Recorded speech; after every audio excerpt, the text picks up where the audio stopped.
আপনার সমস্যা বলুন। আমার নাম আবু সুফিয়ান, আমার বাড়ি ভালুকারট সোনাপুর। আমি অনেকদিন থেকে পায়ের গোড়ালি ব্যথার জন্য ভুগছি। সেই গোড়ালি ব্যথার জন্য অনেক চিকিৎসা নিয়েছিলাম অ্যালোপ্যাথি, কিন্তু আমার সেই চিকিৎসায় কোনো কাজ হয়নি। আমার গোড়ালি ব্যথা প্রায় 2 বছর ধরে আছে। গোয়ালি ব্যথার পাশাপাশি আর কি কি সমস্যা আছে?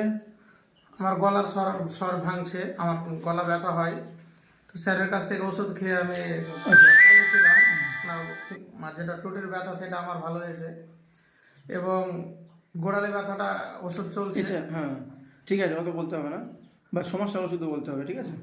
আচ্ছা, এর পাশাপাশি আপনার ঘাড়ে ড্রয়িং পেন, টেনে ধরে একটা ব্যথা আছে, কোমরে ব্যথা আছে, তাই তো? কোমরে ব্যথা আছে, পায়ের আপনার মূল সমস্যা হচ্ছে পায়ে গোড়ালিতে ব্যথা। গোড়ালি ব্যথা, এটাই মূল সমস্যা। হ্যাঁ, আর এর পাশাপাশি ভয়েস হর্সনেসনেস, মানে গলার স্বরটা বসে যাচ্ছে আর কথা বলতে কষ্ট হচ্ছে। এই হচ্ছে রোগীর সমস্যা। হোমিওপ্যাথিতে সিমটমস ছাড়া তো কোনো চিকিৎসা হয় না। রোগীর সমস্যা যাই হোক না কেন, আমাদেরকে সিমটমস কালেকশন করতে হয়। যেমন এই রোগীর শীত গরমের মধ্যে আপনার গরম বেশি, আপনি বলেছিলেন, তাই তো? হ্যাঁ। ঘাম খুব একটা হয় না আপনার, না।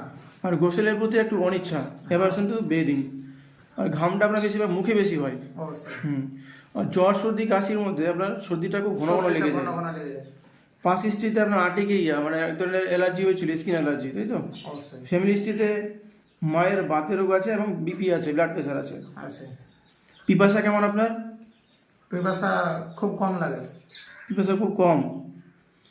আর মাছ মাংস ডিমের মধ্যে ডিমটা বেশি পছন্দ। মিষ্টি মিষ্টির প্রতি খুব একটা ইচ্ছা নেই। Aversion to sweets, desire for warm foods, খাবার দাবার গরম খেতে পছন্দ করেন। অবশ্যই। দুধ সহ্য হয় না। না। আর প্রস্রাব ঠিক আছে, পায়খানা ইনএফেকচুয়াল আর্জিং, মানে ঠিকঠাক মতো পায়খানা মনে হয় না, তাই তো? ঠিক। ঘুম ঠিক আছে? জি। কোনো কিছু স্বপ্ন দেখেন? না, স্বপ্ন দেখি না, খুব হালকা দেখি। এই হচ্ছে রোগীর সিমটমস। এই সিমটমস কালেকশন করার পর আমি একটি ওষুধ দিয়েছি রোগীকে। আশা করছি তিনি সম্পূর্ণ সুস্থ হবেন।